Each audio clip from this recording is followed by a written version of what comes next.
right down here. Dorothy Gentry. I'm Messenger Media from Dallas, Texas. Kyrie, share with us what you're feeling right now, just your thoughts mentally. How do you get yourself geared up for Game 2? Just grateful for the experience to get through Game 1. Just a lot of emotions going into it, and just waiting for the opportunity to get out there and compete.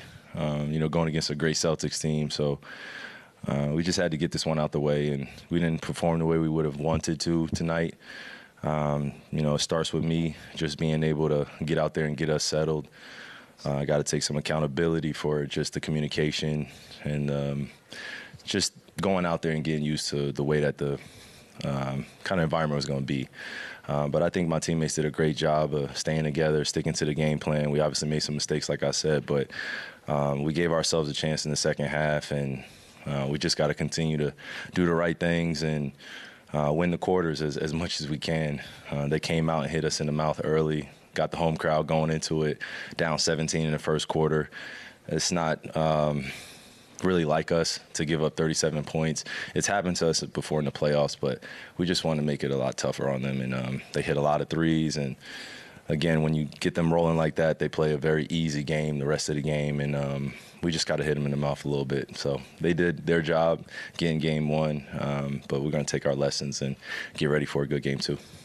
Here in the front, Tim. Tim McMahon, ESPN. Kyrie, obviously with you and Luka, you guys have two of the best one-on-one players in the world, but ball wasn't moving tonight. How do you avoid, with the way that the Celtics play defensively, falling into kind of the trap of relying on isolation and becoming stagnant? I don't necessarily agree that it's a trap, that they want to set us. I think that they really rely on their great defensive ball pressure, their one-on-one defenders, and they funnel us into certain areas. I mean, even as I say that they're relying on the one-on-one, every time I got an ISO, there's, almost 2-3 people waiting for me to get in there. So I got to catch the ball on a live dribble and just be aware of my opportunities. It's uncharacteristic for us to have only 9 assists. The ball's got to move a little bit more. And again, that starts with me just being able to push the pace, get us some easy opportunities, and just adjust to what they're throwing at us. So it's a fun series. It was fun just, going into the game. It's still going to be fun, but there's going to be a level of chess that still has to be played. And, Game 1 was just about adjustments. We obviously wanted to win this basketball game, gave ourselves a chance in the second half when we were down by 8. Then they brought it up to 16, and they got up to 22 when we called the timeout. So I'm just going to be replaying some of these possessions, but, at the same time, look at some of the positives that we can carry on to Game 2. Here in the front, Mike. Kyrie, Mike Curtis, Dallas Morning News. You mentioned the environment. How did that either meet or kind of exceed your expectations, and how did it affect you tonight? No, I mean, it's basketball at the end of the day. Being in this environment, I'm used to it at this point. Early in my career, there was a different relationship that I had with Boston, just being able to come here, be settled with a veteran group. Now I'm here as the veteran. Over the past few years, just experiencing the playoffs here, even regular season, it's been the same thing. I thought it was going to be a little louder in here, but I'm expecting the same things going into Game 2. Crowd trying to get me out of my element, my teammates out of my element. But again, the energy's got to be focused towards the game. Felt like I had a lot of great looks. They hit back rim, or they were just a little left or right. So I just got to stay confident and stay poised throughout this, man. This is the best time of the year to be playing. It's only 2 teams left. Let's put it in perspective, So the environment's going to be what it is, but my focus is on our game plan and making sure my guys feel confident and I feel confident, and continue to shoot great shots. Here in the front on the right. Valencia King, Real Talk Sports out of Dallas. Thank you for your time, Kyrie. I heard you mention 2 things tonight. One, you're grateful for the moment and that the young guys did well. When you see them embrace this moment, especially not being on this stage before, I know it wasn't the outcome you guys wanted, but what is that moment like for you, kind of seeing them rise to the occasion? Very proud of them, and also, amazed at how poised they are. This younger generation has, just a quiet confidence and a knowing about themselves, and I think when we hit a little adversity, we just have to know how to respond as a group and a team. We talked about it in a lot of huddles, but we got to act on it. And that's what this game is about, is controlling our actions, making sure that we stay positive, but also know what we're going up against, the competition level. You know, we're the best in the world at this point. It's only 2 teams left. We've proven why we deserve to be here. We've earned our right to be here. So it's no time to, see ourselves as a short opponent or someone that's not capable of coming out of this. It's game 1, but at the same time, we got 2 days in between, so there's going to be a lot of noise and a lot of who played well, who didn't play well, who's under pressure.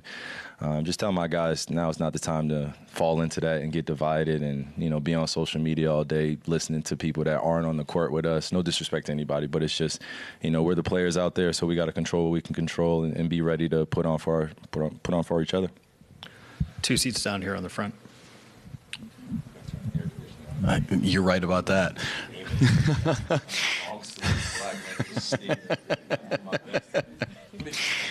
I'm dying right there with you.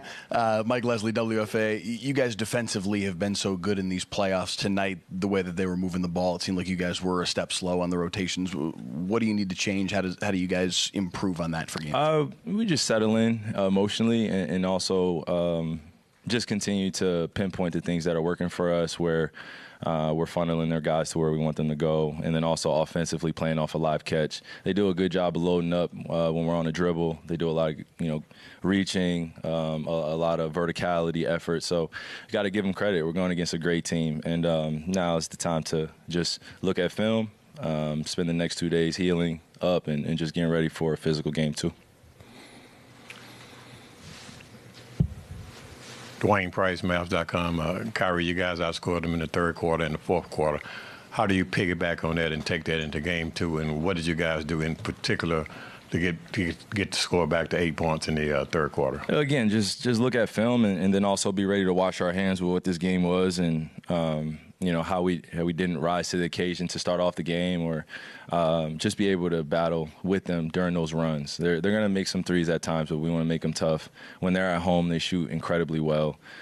So we knew what we were getting ourselves into, but until we experience it, then we wouldn't know. So this is the first time this group is experiencing the finals. We don't want to use that as an excuse. We want to use that as an strength. We want to use that energy that we have of just going into it and playing our game to our advantage, and then we'll see how the chess pieces fall in.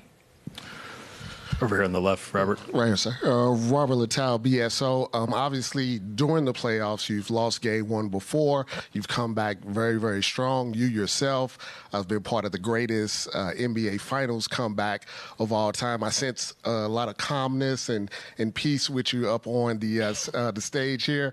How do you spread that message to your teammates that it's just game 1, we've been through this before, and as a leader, kind of get them in the right frame of mind for game 2?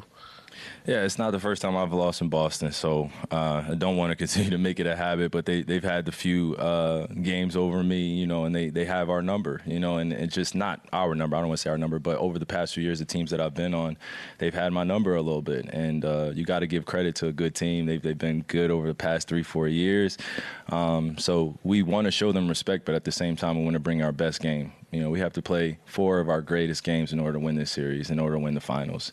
It's not about, holding our heads over one game if we don't play well. It's the first of 4. We obviously know that, but we just have to play 4 complete games, 4 of our best games, and then we'll see where we stand after that. But in the meantime, we got to look ourselves in the mirror, and it starts with me as one of the leaders on the team. How can I be better? How can I be more poised in this environment? It's not the booing. It's not the missed shots. It's more or less just our attitude and how we approach possession by possession. Our identity has been made on the defensive end. We've proven that.